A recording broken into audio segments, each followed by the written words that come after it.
صلى الله عليك يا رسول الله.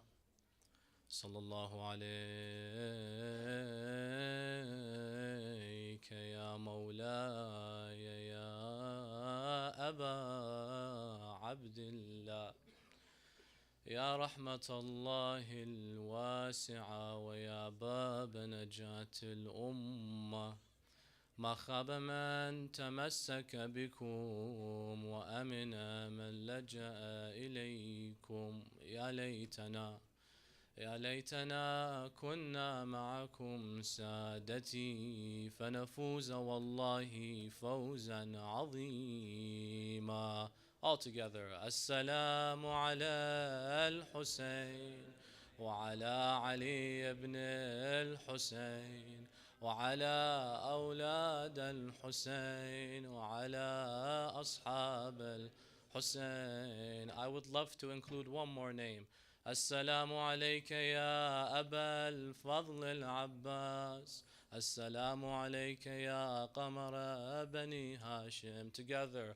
السلام عليك يا أبا الفضل العباس. السلام عليك يا قمر بني هاشم.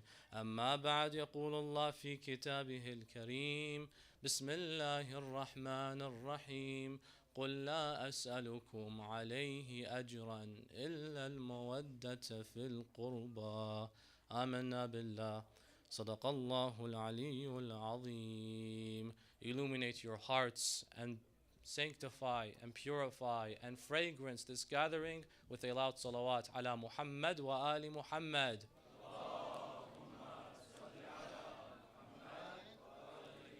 And the second, in honor of Fatima Zahra.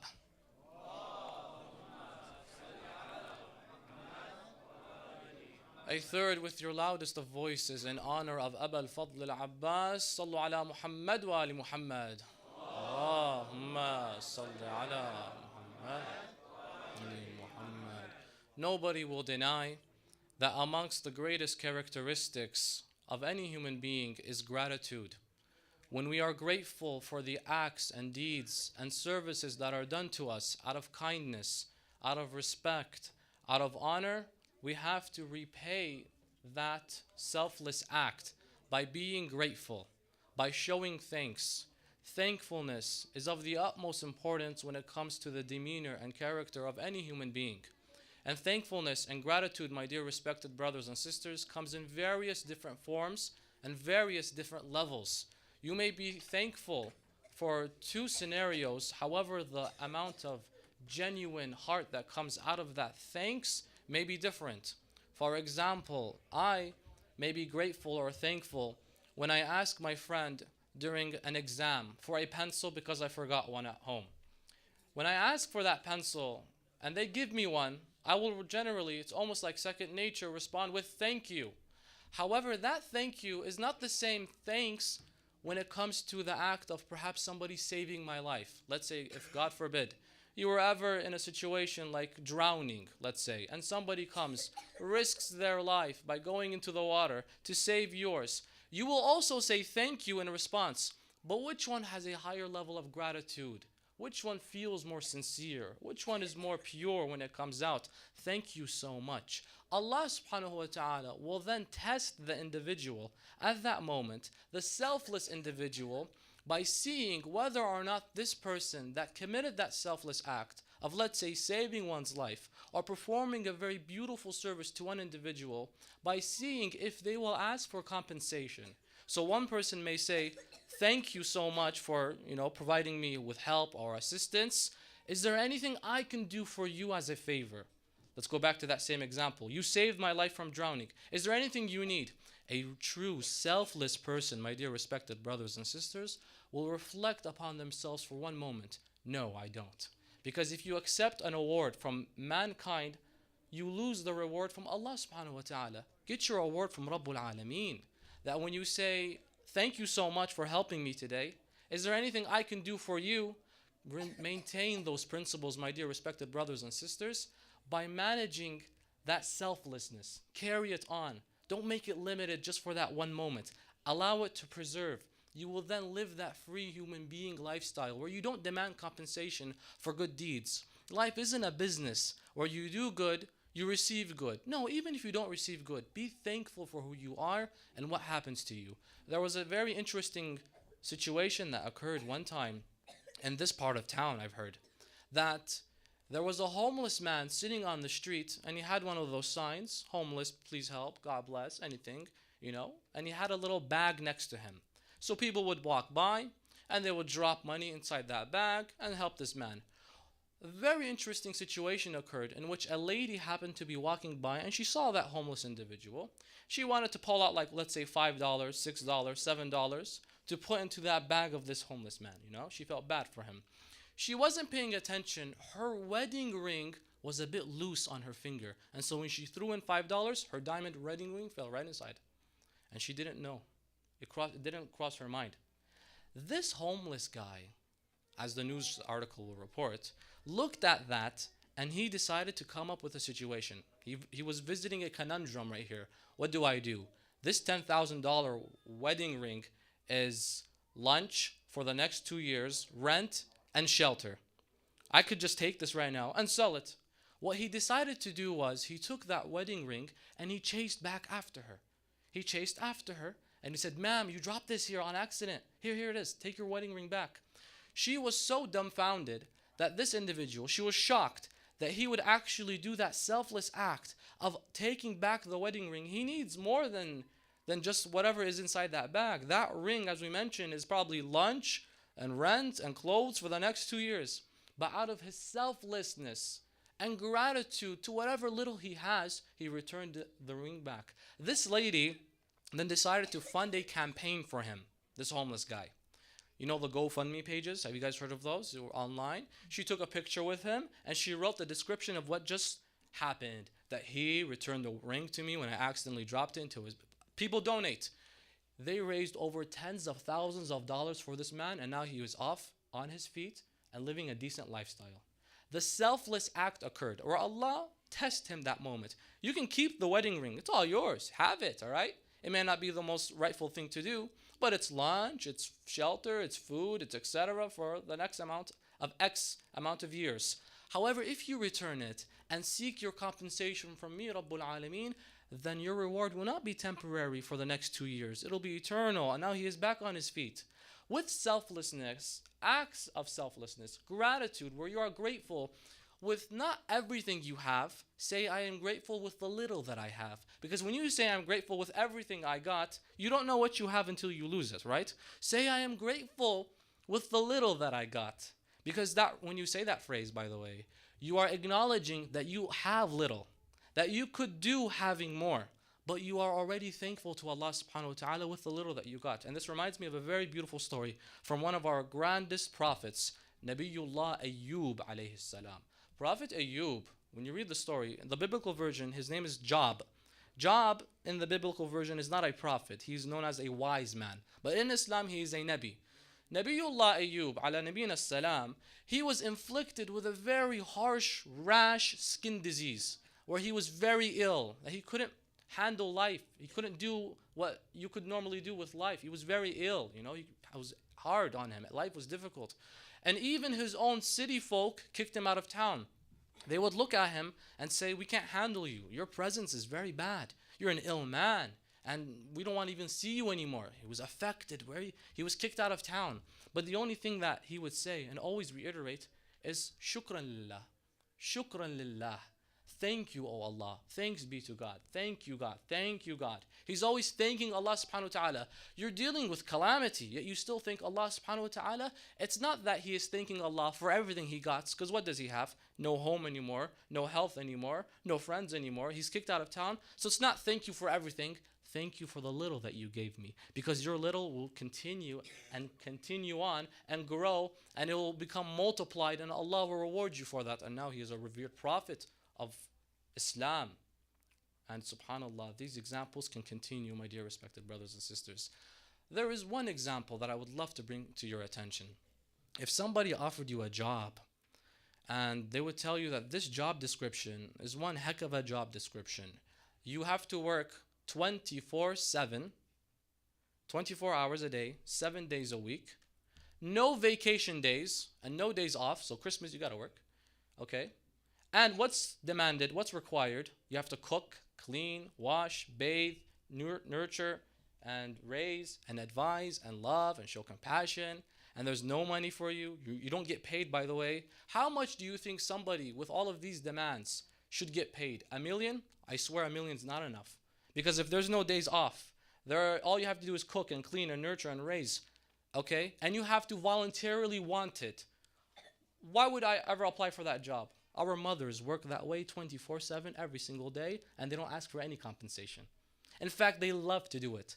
Look at how difficult a mother's job description is, where she has to cook, clean, change diapers, raise. Some of us, even if we're 19 years old, she's still trying to raise you because we get out of hand sometimes. And she has to show compassion. She has no days off, no vacation days. And even if she's sleeping, if she hears her son crying or her little daughter crying, she'll wake up, no more sleep for me, I have to tend to their needs. And she does all that out of compassion and love. No one's paying her, and she still wants it. Are you grateful now? That mom that I look at, when she asks me, do the dishes, and I say, later, do you not know what that poor lady had to go through to raise you for a certain period of time? If she is not still currently raising you, literally, not figuratively, literally blood, sweat, and tears. Be grateful. A simple thank you is not enough. Yes, in the example of the pencil and a test, that a thank you is enough. Where you have no pencil, you ask for one, your friend gives you one. Thank you. What more do you have to do? But with someone like your mother, or somebody like someone that may come and help you, save you, يَخْرِجُكَ مِنَ الظُّلُمَاتِ إِلَى النُّورِ, will bring you from the darkness, will take you from that darkness, take you away and take you by the hand, guidance, to the light, to illumination, to freedom, to enlightenment, to enrichment. How do you repay that person? What kind of a selfless act did this person do so that they don't ask for any compensation? Like my mom, she doesn't ask for compensation. Pay me if you want me to raise you. No. Pay me if you want me to clean dishes. No. And in fact, they do it happily. They're happy. They just want to see you succeed. And I look back. Rasulullah sallallahu alayhi wa alihi wa sallam. Sallu ala Muhammad wa ala Muhammad.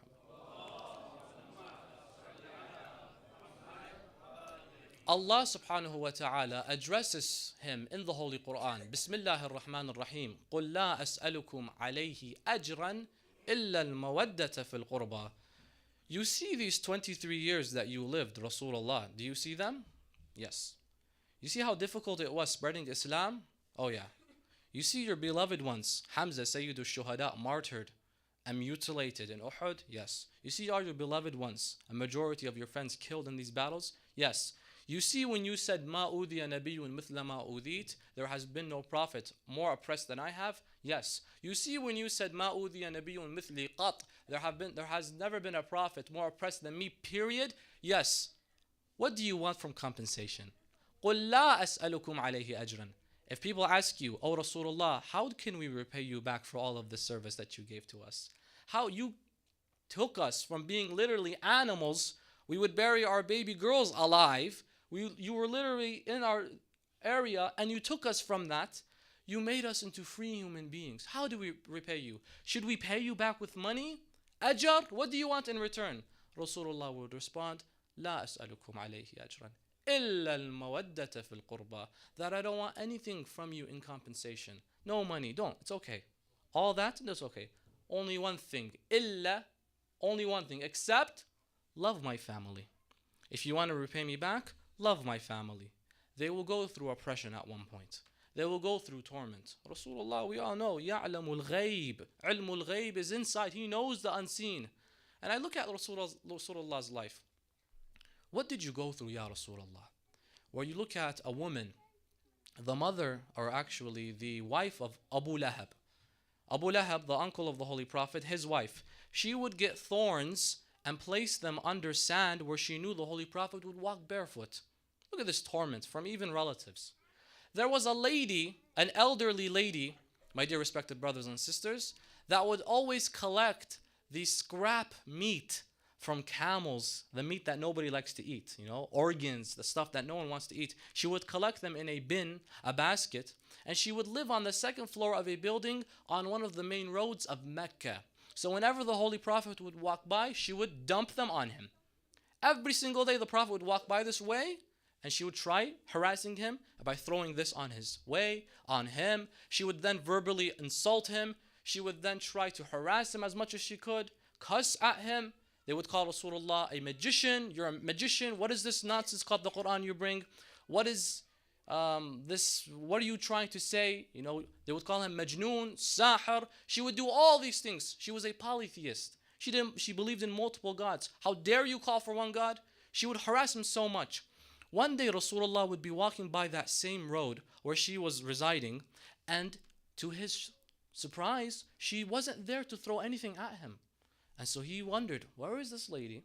And so he would continue on his way. The second day, the Holy Prophet would come by, and again, she wasn't there to throw anything on him. So he would continue on his way. The third day, the Holy Prophet came by that same road, and she wasn't there again. Where has this lady been? Usually, every single time I cross this, she's always insulting me, throwing stuff at me, the most nastiest of stuff. Where is she now? So then Rasulullah decided to pay her a visit. He went to his home, her home, and he knocked on the door. This lady's maid servant, she came to the door and answered the door. And she said to the Holy Prophet, hello, how are you? What do you need? He said, there was a lady that lives in this building. Is she still around? An old lady. She said, yeah, but she's fallen ill. Rasulullah would then say, may I pay her a visit, please? She would then return back to this lady and say, there was a man at the door. He's asking if he could visit you. She said, what's his name? She would say, I don't know, he never gave me his name, but he says he feels bad that you're sick and he wants to visit you. She's like, okay, let him in. They let Rasulullah inside the house. He goes to this old lady's room, the lady that would harass him. Think about Islamophobe maybe. He goes to her room, and to her dismay and shock, it's Rasulullah. I could only imagine. He walks inside a room, it fills with Noor, Rasulullah.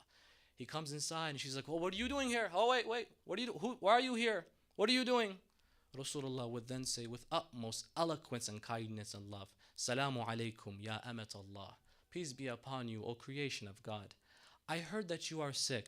Is there anything you need? Is there anything I can do to help you feel better? Because I haven't seen you lately.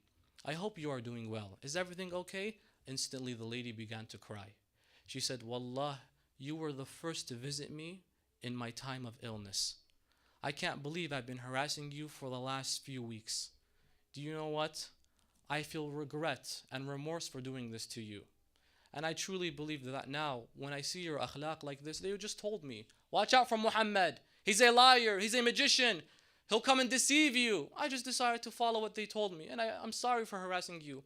And I can't handle this anymore. You were the first to visit me. And I've never seen such akhlaq, such manners. And I give up. وإني أشهد أن لا إله إلا الله وأنك أنت رسول الله.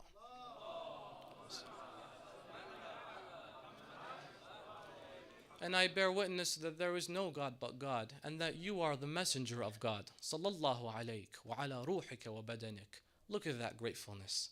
Look at that sincerity. Look at our Prophet. Take him as a qudwa. Take him as a role model. Don't look at these celebrities, these people. It's good to take people that are good individuals for role models, but why would you go to a slug bug when you can own a Ferrari? Why would you go to a Mercedes 2003, even though that's a good car, when you can go for an E-Class 2018? Come on. There are better options out there, brothers and sisters. What better option is there than the Noor of Allah subhanahu wa ta'ala manifested in Muhammad and Al Muhammad? Allah. And we have to be keen to constantly think, to be thankful, to have thankfulness, to have gratitude, to be grateful in our lives. Our Imams of Ahlul Bayt and the Holy Prophet would always reiterate, مَنْ لَمْ يَشْكُرَ الْمَخْلُوقِ لَمْ يَشْكُرَ الْخَالِقِ. That if you don't be thankful to the creation, then you can never be thankful to the Creator. Because at the end of the day, Allah, listen to this. I want everybody's attention. Everybody pay attention right here. Allah, did He love you when He made you? Like when He made you, did He love you? If Allah didn't love you, He wouldn't have created you. So how could you come by with all audacity and not thank Allah's creation? It affects Allah because Allah loves His creation. So when you thank Allah's creation, you also and then thank Allah subhanahu wa ta'ala. Be grateful. Allah loves all of His creations. Yes, sometimes we may have faults. Yes, sometimes we may transgress, we may deviate, but don't give up hope. Don't say you're going to hell. How many times have we said this? No one owns the keys to heaven and hell. Allah subhanahu wa ta'ala judges at the end of the day. We are property of Him, not the other way around. We don't say, Allah, you're going to put this guy in hell. No. Allah knows who He's going to take care of and who He's going to handle. Allah knows what's in our hearts at the end of the day, and we don't. So therefore, we have to be thankful. There was a very interesting story that I recently read in Ibn Shahrashub's Manaqib al-Abi Talib. In where? Ibn Shahrashub, his book Manaqib al-Abi Talib, if you want to reference it, and the chapter Ma'ajiz al-Nabi. Look it up, it's very beautiful. The Miracles of the Holy Prophet. Chapter Miracles of the Holy Prophet. Ibn Shahrashub, which book? Manaqib al-Abi Talib. Beautiful story. There was a man living in the city of Medina. He was young, he was healthy, he was handsome, and on top of all that, he was a mu'min. He had a wife. She was young, she was healthy, she was beautiful, and on top of that, she was a mu'minah. They had 2 children, about the ages of 9, like that kid right there. 9 years old, like these shabab right here. How old are you? 9. Exactly. 9 years old, 10 years old, beautiful children. And this man had what we call bisatin, an orchard. He had several, and they were fertile, fruitful, palm trees and dates and sheep and livestock that would grow the plains. He was wealthy. So he was living in basically a paradise. And on top of all this, his neighbor was Rasulullah. What better life could you ask for? One day he was sitting by his wife outside on the orchards, right? And he saw his 2 children playing in front of him. They were playing, and he's looking at his property. He's a mu'min, he prays, he fasts, he believes in Islam. He has this beautiful lifestyle. And he looked at his wife. He said, "Oh, my beloved wife, Allah has truly blessed us. Look at all the blessings we have in our life. I want to thank Allah subhanahu wa ta'ala, but I don't know how. He gave me 2 beautiful children. Me and you are healthy. Me and you are beautiful creations. And on top of that, the Nabi is my neighbor. The Prophet is your neighbor. What more could you ask for?" She said, "Indeed, Allah has blessed us, and we have to thank Him for this blessing. I propose an idea as to how you can thank Allah." The man said, "Yes, how can I thank Allah for this beautiful blessing?" Because remember, as we said earlier, gratitude has differences of levels. You can be thankful by saying thank you, or you can be grateful by saying thank you and trying to repay. Thank you, but I owe you now. You saved my life. I'm not just going to say thank you. I have to go and repay you some way. Compensation. How do we repay Allah for all these blessings? The wife said, "Tomorrow, Rasulullah, invite him to our home. Invite him and serve him food. I want you all to put yourself, listen, in that position. Tomorrow, Rasulullah is going to come to your house. You're going to host the Holy Prophet in your home. What are you going to prepare for him? How are you going to serve him?" And so the man said, "That's a very great idea. But Rasulullah is always busy. How do I go up to him? How do I reach him? He's always in meetings. He's always doing something. What's the best way?" Listen, a wife sometimes, actually not even sometimes, all the times, a genuine, pure-hearted wife will always give the best advice. Not surprised to see Zuhair ibn al-Qayn in Karbala. His wife would convince him, "Go and fight for Imam al-Hussein." Interestingly enough. She would tell her husband, "Go in the morning. Rasulullah always prays Salatul Fajr, Jama'ah, correct? Go to the mosque, Masjid al-Nabawi. Be there early so you can pray behind the Prophet in the first line. So when the Holy Prophet finishes, you can easily ask him, 'Salamu alayka ya Rasulullah. I invite you to my home tomorrow. Will you accept?'" Do that. Great idea. The next day, the man in the night, he left to the mosque to reach Rasulullah and to be there early. When he approached the mosque, he then stood by the door and the Prophet came inside. He prayed, "Wa alaykum as-salam." He prayed right behind the Prophet. And when the Prophet finished, he said, "Salamu alayka ya Rasulullah. May you please come and be my guest. I would love to host you in my home." Rasulullah agreed. And then they agreed on a time. "Come after Salatul Dhuhr. After noon prayers, you are welcomed in my home, Rasulullah. It would be my honor." Again, put yourself in that position. What would you do? The man returns back home after morning prayers. He goes to his house and he tells his wife, "Yes, Rasulullah is coming. This is the best way we can thank Allah." The wife then said, "All right, let's prepare the food." Pay attention right here. He then said, good idea. Let me take a sheep. And he slaughtered the sheep and he gave it to the woman, to his wife. And he said, please prepare it for us. Tonight Rasulullah is coming. When he slaughtered the sheep, my dear respected brothers and sisters, one of his sons saw that happen. And he was taken back. As a 9-year-old, you don't necessarily see animals getting slaughtered every single day. So he was shocked. He then went to his brother who wasn't at the event when that happened. He said, come here. Look, Dad just did something. Dad, he just slaughtered a sheep. His brother was like, what do you mean Dad slaughtered a sheep? He's like, let me show you. With what? With this knife. Come over here, sit down. I'll show you how he did it. Sit right here. And then he put the knife on his brother and killed him. Slaughtered him right then and there. Little kid, doesn't know what he's doing. He killed him. That moment, his mother walked right inside. He basically just slaughtered his own brother. His mother walked right outside and she saw that happen right then and there in front of her eyes. She began yelling. She screamed. And her son was then, he just started processing all of this. Wait a second, what did I just do? Oh my God, blood. Oh wow, my brother just died. Mom is yelling, what happened? He got up and he started running. He tripped while holding the knife. He stabbed himself in the neck. He just died. The mom was just thinking to herself, I, 3 minutes ago, was living the best life in the world. I was so grateful for all of my blessings. And now I have 2 sons that are dead. And on top of all of that, the Nabi, Rasulullah, is coming to my house in a few moments. What am I going to do?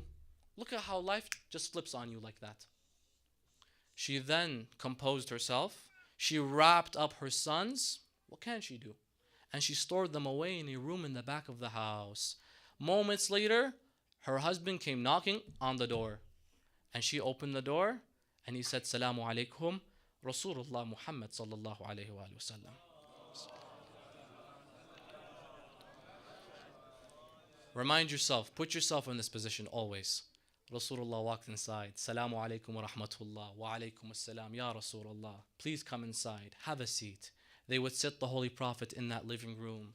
The man would then sit with the Holy Prophet. They would discuss and enjoy each other's company. And then the man would tell Rasulullah, oh Rasulullah, excuse me for one moment. I'm going to go prepare the food. Do you give me permission to leave you for one moment? Rasulullah would say, of course. The man would go. He went to the kitchen and he saw his wife. Her face was white, pale. He said, what's going on? What's wrong? You look different. She said, nothing's wrong, nothing's wrong. He's like, no, you look different. What's wrong? She began to cry. She pointed on the side, on the corner. She's like, right there. See that piece of cloth? See that bundle of cloth? He said, yeah. Open it up. He goes and he opens it up. He sees one son, neck severed, other knife to his neck. He was about to faint. And then he said, what happened? She said, they were playing and this is what happened. He said, I don't know what to do. Rasulullah is right there. We have to serve him food. What do we do right now? She said to herself, hold on. Rasulullah is visiting us. Let's not bother him with our misery. Let's contain ourselves and our composure. And let's handle this for a few moments, a few hours, however long it takes. And then we will mourn for our children. Right now, the Nabi's at our house. Let's hold ourselves for a second. That man said, fine. He returned back to the Holy Prophet. Now, Rasulullah is never alone. Who's always sitting next to the Prophet? Jibreel. Jibreel alayhi salam says to the Nabi, Ya Rasulullah, ask him about his children. Rasulullah would say, I know you have 2 young beautiful boys. May I see them? The man would say, okay. He goes, he tells his wife, Rasulullah is asking for the sons. He wants to see them. What do I do? She would say, go tell Rasulullah they are sleeping. Because maut, an-nawm kal-maut, that sleeping is another form of death. In Islamic theology, that when you sleep, technically you are considered dead when you lose consciousness like that. So she's not lying. She said, tell Rasulullah they are sleeping. The man would return, Ya Rasulullah, they're currently sleeping right now. Jibreel, they say that Ibn Shahrashub in Manaqib al-Abi Talib says this in detail, that Rasulullah would then look to the side as if he's speaking with somebody. Nobody's sitting there. Jibreel would then tell him, it's okay. Tell him to wake them up. Wake them up. Bring them. I would love to read dua for them, to bless them. Rasulullah said that. The man said, okay, Rasulullah, as you wish. He then returned back to the kitchen and he asked his wife, what do I do now? They're dead. How do I bring Rasul? What do I say to him? What do I do? The wife then said something super fundamental. She said, listen, Whatever Rasulullah asks for, it's what Allah wants. If he says bring the kids, there is a hikmah to it. There is a lesson behind it. Go, take them to him. So the wife would carry one son, and the man would carry the other son, and they went back to Rasulullah, and they placed them in front of him. Rasulullah would then say, what is this? They would say, these are our children, Rasulullah. He would then unravel the cloth, and Rasulullah saw them, one neck severed, the other punctured in his neck. Rasulullah, they say, began to cry, and he recited the following line, Habibay yaquma, O my beloveds, wake up from your death. They woke up from their death saying, Labbayka ya Rasulullah.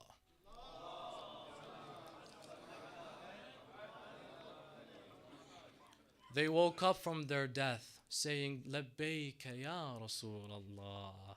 Rasulullah then said, this is because you were patient and grateful at the same time. You prioritized my satisfaction over your own misery. I will reward you and compensate you for your actions. And Rasulullah returned to them their kids.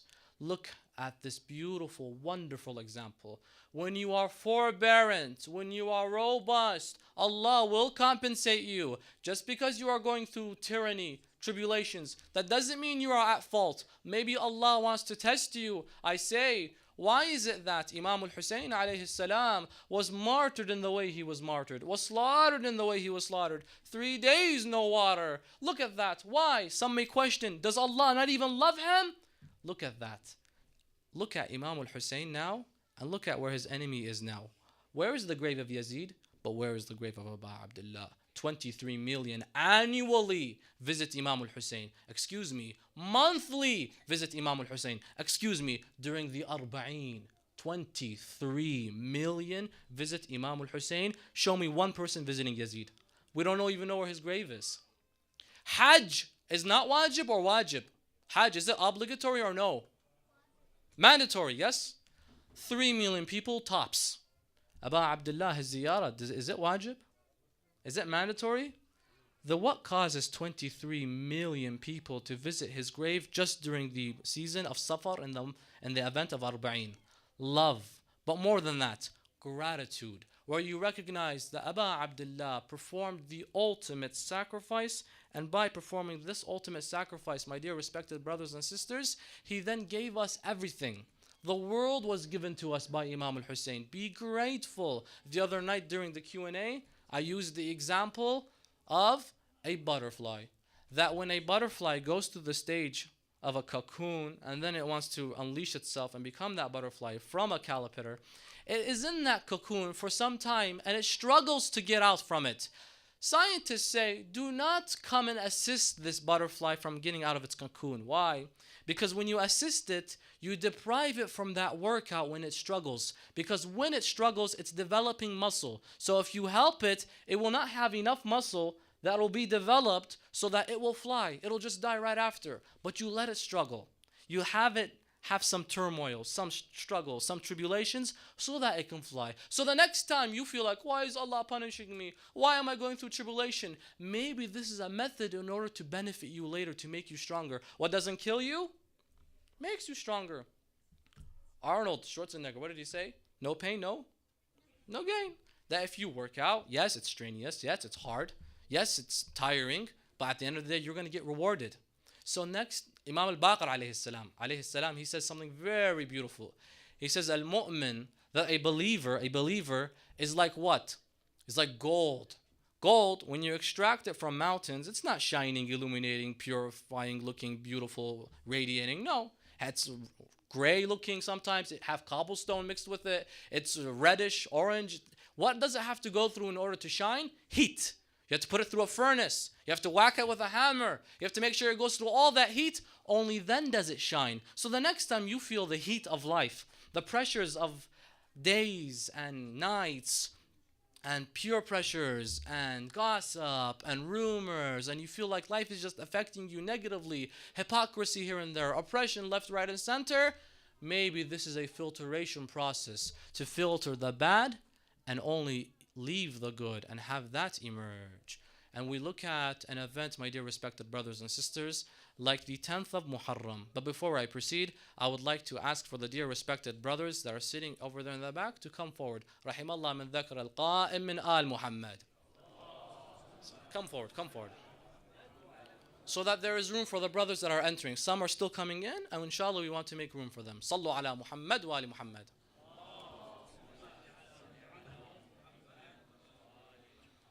On the 10th of Muharram, my dear respected brothers and sisters, after every single one of the companions of Imam al-Hussein alayhi salam gave their lives for the message of Islam, Muslim ibn Awsaja already has been martyred. Habib ibn Mudahar has been martyred. You look at Zuhair ibn al-Qayn has been martyred. Wahab al-Nasrani, martyred. Nafi' bin Hilal al-Jamali, martyred. Ali al-Akbar, martyred. Al-Qasim, martyred. There was one man remaining. Tonight we remember his night. I ask, where are the lovers of Abbas? Where are the lovers of Abu Fadil? There is one man standing, and he is standing all alone. And he is by the tents of Imam al-Hussein, saying to his master, "Oh my master, allow me permission to go and fight. And when I go, oh my master, let me unleash all my force on them." You see, Abu Fadl al-Abbas, alayhi salam, would never, ever call Imam al-Hussein my brother. Never, ever do that. Why? Because al-Banin, his mother, alayha salam, would always raise him to say, never call Hussein your brother. Call him Sayyidi wa Mawlai. Call him my master and my leader. He is your half-brother, yes, but never address him as such. Why? Because there's a difference between you and him. What's the difference? Banin, look what she would say. Salamullah alayha. You are the son of Fatima bint Hizam al-Kilabiyya. Banin, her name is Fatima. You are the son of Fatima bint Hizam al-Kilabiyya. Hussein is the son of Fatima al-Zahra bint Muhammad al-Mustafa.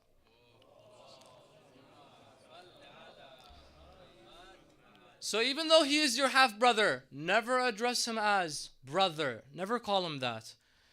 My dear respected brothers and sisters, there was only one time Abu Fadl called Hussein my brother. Only that one time in that situation of distress. But we will come there later.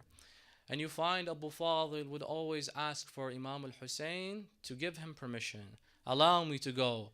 But when you love your brother so much, you never want to send them off. Even though Abu Fadl has proved his might several times before in the past, you know he's in good hands. At the end of the day, who's his father? Who's the father of Abu Talib? Abu Fadl Abbas. Ali ibn Abi Talib. In the Battle of Siffin, valiant champion, lying on the battlefield. They would say he was only 17 years old, took down an army of 300 all alone. The son of Ali is not a joke. Imam Hussein knows he's in good hands. But guess what? It still hurts. It still hurts to send him off to war. And so Imam al-Hussein would say, go back, Abu Fadl, go back. It's okay. It's fine. Abu Fadl would say, no, my dear respected master and my leader. I can't handle this anymore. Allow me to do something. Abu Fadl would return back to his tents. There was a small call he heard. A call that broke his heart. You know, so they say Abu Fadl was tall. When he would sit on his horse, the Middle Eastern horses, Arabian horses, are the smallest breed of horses, just so you know. So whenever he sat on his horse, his feet would dangle on the floor. He was a massive man, brave, strong, mu'min, memorizer of the Quran, beautiful lineage, son of Amir al-Mu'mineen, son of Abu Talib, indeed, son of Fatima al-Zahra. Fatima would love Abu Fadl, of course, even though she didn't necessarily meet him. But the poet says that one day Fatima al-Zahra would appear in the dream of one of our scholars. Fatima al-Zahra would appear in that dream, and she would tell the scholar, whenever you recite the Masa'ib of Abu Fadl, make sure you recite this particular line, that when you fall off your horse, you usually have your hands to protect you. How about the man that didn't have the hands to protect him when he fell down from his horse? Anyways, Abu Fadl would return back to the tents. He heard a call. What was that call? It shook him. Remember that big man? He is now shook. What would shake him? He would hear the call of a girl, Sukayna, al-Atash, al-Atash. The thirst, the thirst. I can't imagine what would bring down a man like Abu Fadl. Only a little girl, Sukayna, could. The thirst. Abu Fadl could not handle it anymore. He would return back to Imam al-Hussein and say, Sayyidi wa Mawlai, I cannot bear hearing the calls of the children screaming, the thirst, allow me to go. Imam al-Hussein would then say, Ya akhi anta sahibu liwa'i, وإذا مضيت تفرق عسكري.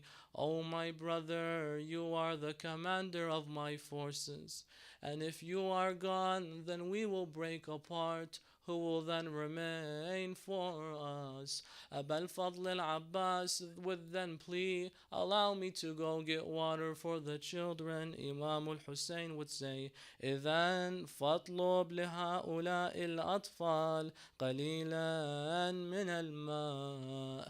And in that case, go and retrieve some water. He doesn't want him to go and spend too much time. I fear you will never return. Go and retrieve some water for these children in order to quench their thirst. Abu al-Fadl al-Abbas mounts his steed. Ali ibn Abi Talib is back on the battlefield. This is the son of Ali. He goes on his horse and he goes through the enemies and charges away them one by one. They are standing by the Euphrates River. He plows through them like the champion and lion of which he was. They all run like cowards. He takes down a few of them. He reaches the Euphrates River. The poet says something very beautiful. My dear respected brothers and sisters, Allah subhanahu wa ta'ala says in the Holy Quran, وَجَعَلْنَا مِنَ الْمَاءِ كُلَّ شَيْءٍ حَيًّا. We created from water every life. Life is made from water. Where there is water, there is life. Let me tell you something. Abu Fadl, when you put your hand in water and you threw it away, you basically threw life away, because the meaning of life to you was Hussein ibn Ali. The poet says it beautifully, that when you put your hand in the water and when you came to drink it, do you know what you saw, Abu Fadl? In the reflection of the water, you didn't see your reflection, you saw Hussein. And the line is very beautiful and heartbreaking. Abu al-Fadl al-Abbas would then recite the lines, Ya nafsu min ba'd al-Husayni huni, wa ba'dahu la kunti an takuni. هذا حسين وارد المنون وتشربين بارد المعين والله ما هذا فعال ديني ولا فعال صادق اليقين. I will not drink water, and I am trying to drink this water, this coldness from the Euphrates, but I will not, for Hussein drinks the syrup of death. How can I drink this water, O self? This is not from your characteristic. My master is thirsty. How can I drink? The Iraqi poet puts it in a very beautiful way, my dear respected brothers and sisters, when Abu Fadl says, شلون أشرب وأخوي حسين عطشان شلون أشرب وأخوي حسين عطشان أنا شلون أشرب وأخوي حسين عطشان. How can I drink when my brother Hussein is thirsty? How can I drink when Aba Abdullah hasn't had a drink of water for 3 days? Abu al-Fadl al-Abbas then mounts on his steed. My dear respected brothers and sisters, narrations tell us Abu Fadl got on his horse and made his way back to the camp of Imam al-Hussein, saying the following line with bravery and courage: لا أرهب الموت إذا الموت زقا حتى أواري في المصاليت لقا نفسي للسبط المصطفى الطهر وقا إني أنا العباس أغدو بالسقا ولا أخاف الشر يوم الملتقى. I am Abu al-Fadl al-Abbas. Anybody here want to challenge me? I am the son of Amir al-Mu'mineen. I will return and complete my mission and quench the thirst of the sons of Fatima. Listen, his heart is only with Fatima to Zahra, nobody else. The children of Fatima, that's where his mind is at. He doesn't care about himself. No one is more important to him than Abu Abdullah and his children. But there is that one call we we mentioned Sukaina. Abu al-Fadl al-Abbas, my dear respected brothers and sisters, would be making his way. One mal'oon was standing behind a palm tree. He jumped at Abu Fadl and severed the right arm of Abu al-Fadl al-Abbas. Abu Fadl then said, Wallah, in qata'tumu yamini, inni uhami abadan an dini, wa an imam صادق يقيني نجل النبي الطاهر الأمين. By Allah, you have severed my right arm. However, I will remain forbearant and robust to return the water back to the son of Al-Mustafa, back to the son of the messenger of Allah. Mu'mineen, Abu al-Fadl al-Abbas then continued his way. No right arm, but he carried his way back, and there was another mal'oon standing behind a palm tree. He jumped at Abu Fadl and severed the left arm of Abu al-Fadl al-Abbas. Abu al-Fadl al-Abbas then recited these lines: Ya nafs, la takhshi min al-kuffari, wa abshari bi rahmat al-jabbari, ma'a al-nabi al-Mustafa al-Mukhtari, قد قطعوا ببغيهم يساري فأصلهم يا رب حر النار. O self, do not fear the enemy and be confident with Ar-Rahman Allah and with Rasulullah the chosen one. By Allah, they have severed my left arm. Abu al-Fadl al-Abbas has no more arms, my dear brothers and sisters. As Sayyida Zainab is by the tents, she says to Imam al-Hussein, oh brother, I see the flag of Abu Fadl has now fallen down. Inshallah, we will place that flag right here, bi'idhnillah. The flag of Imam al-Hussein, the flag of Rasulullah, the flag of Allah has just fallen. Is something wrong with my brother Abbas? Imam al-Hussein went back to the Euphrates, charged through them, and removed them one by one, like the lion he was. Abu Abdullah, when he got to that scene, you know what happened? Harmala bin Kahil, la'natullah alayh, shot an arrow in the right eye, and shot another arrow in the chest of Abu Fadl. And when that happened, one of the evil men came to him and whacked him with an iron pole on his head. Abu al-Fadl Abbas, no arms. And I tell you, if you have no arms and you fall down from the horse, don't you usually fall using your arms to stop it? Well, Abu al-Fadl Abbas had no arms to break his fall. And when he fell down, do you know what he said?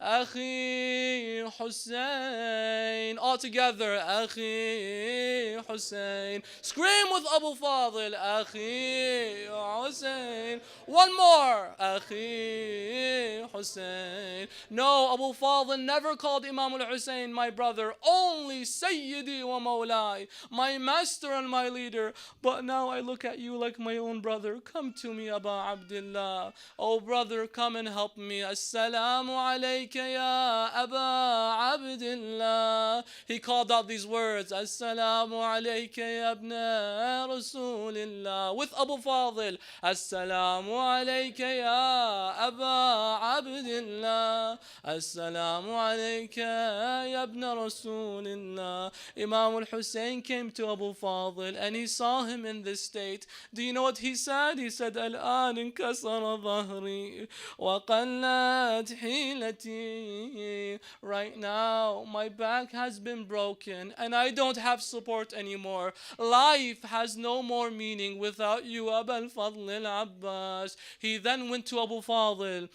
Narrations tell us he put his head on his lap. Abu al-Fadl al-Abbas would remove the head from the lap of Imam al-Hussein, and then he would say, oh man, do not kill me yet. I am waiting for my brother Hussein. He couldn't see, he didn't know who it was. Imam al-Hussein then kissed him on his cheek, and then he recognized that kiss. That's the kiss of my brother Abu Abdullah. And then he would die saying these lines, Assalamu alayka ya Sayyidu Shuhada.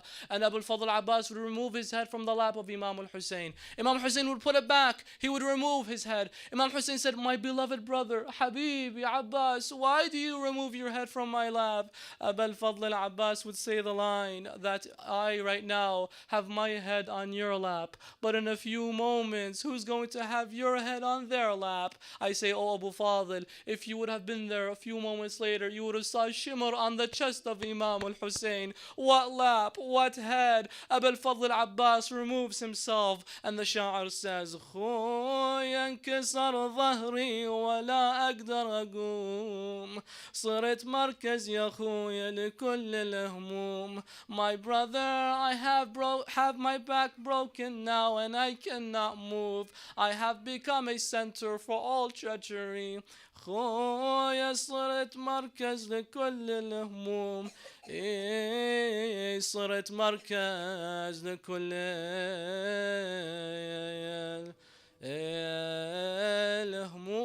الهموم. إنا لله وإنا إليه راجعون. وسيعلم الذين ظلموا آل محمد أي منقلب ينقلبون والعاقبة للمتقين. فرجعنا يا الله. اللهم إنا نسألك وندعوك باسمك العظيم الأعظم الأعز الأجل الأكرم 10 times يا الله يا الله يا الله يا الله يا الله يا الله يا الله يا الله يا الله. Oh Allah, we ask you on Abu Fadl al-Abbas to grant us the ziyarah of Abu Fadl al-Abbas, Ya Allah. Oh Allah, we ask you on behalf of Abu Fadl al-Abbas to grant us the shafa'ah of Abu Fadl al-Abbas. Oh Allah, we ask you, Allahumma inna nas'aluka wa nad'uk, Ya Allah, bihaq Abu Fadl al-Abbas, shafi mardana, اقضي حوائجنا، فرج عنا، اقضي ديننا. إلهي بحق العباس قمر بني هاشم عجل ثم عجل لوليك الفرج. وإلى أرواح المؤمنين والمؤمنات سيما أمواتنا. I recall today there was a Fatiha. So for the souls of the deceased ones, and for all of our mu'minat and mu'mineen that have passed away, and for all of us that require any assistance, let's recite the ayat 5 times لقضاء الحوائج and كشف الهموم. بسم الله الرحمن الرحيم. أمن يجيب المضطر إذا دعاه ويكشف السوء. أمن يجيب أمن يجيب المضطر إذا أمن يجيب المضطر إذا دعا ويكشف السوء. Oh Allah, بحق أبي الفضل العباس, bless us all on this night. Ilahi, inshallah ta'ala, all the deceased ones will be blessed. I recognize that today, alhamdulillah, we have a multicultural gathering, that we are not divided. We are more united, my dear respected brothers and sisters. And I bring this up because I want you all tomorrow to bring more sisters and more brothers, more people. And I don't care if they're not Muslim. We always mention Islam is a humanitarian message. We don't divide it and confine it to ourselves. Inshallah ta'ala, with the love of Abu Fadl Abbas, we will come by tomorrow, inshallah, same exact time. وإلى أرواح المؤمنين والمؤمنات والعلماء والشهداء سيما من أوصانا بالدعاء رحم الله من قرأ السورة المباركة الفاتحة تسبقها الصلاة على محمد وآل محمد.